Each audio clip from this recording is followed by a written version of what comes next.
Here you got king cake here. I'm here to do your brief reading here. So I've been getting ready for Christmas, and I've been drinking that mocha latte with the peppermint in it. Tastes really good. I got it with the no sugar in it, try to cut on the calories some type of way. But so I had this dream, right? And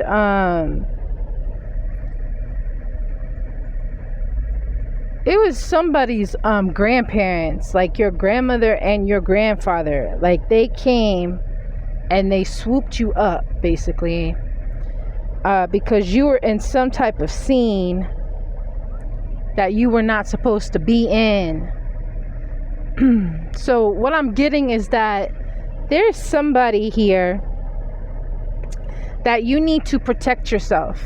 Peppermint or mint is a good way of protecting yourself from, dark energies, okay? Prayer is also a good source as well, but you can use peppermint. It is a good way to cleanse out negative energies. You can put it in your hair, and leave it in for 3 days and continue to pray over yourself. I'm also getting here too because in my dream I was seeing like flurries of things. I don't know how you explain it, but so there's like a parasite cleanse that needs to be done here. So I'm gonna pull some cards here.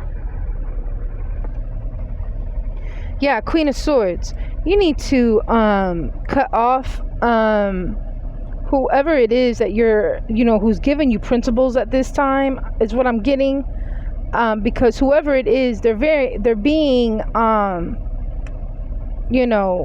of like chatty with you, trying to get information off of you, is what I'm getting here with this Queen of Swords energy. You could be currently in this hermit energy at this time as well, collective, doing soul searching. Just know your grandparents. I'm telling you, it's your grandparents, because the thing is, I did my deal of dirt back in the day, and I'm not even close to that now. I'm considered a saint at this point. Back then, yeah, I was holding the hands with the devil and letting him kiss me on the cheek and whatnot, but I gave all that up because I have priorities now, and God took that from me. But yeah, there is something slow that's coming in here too, with some type of wheel of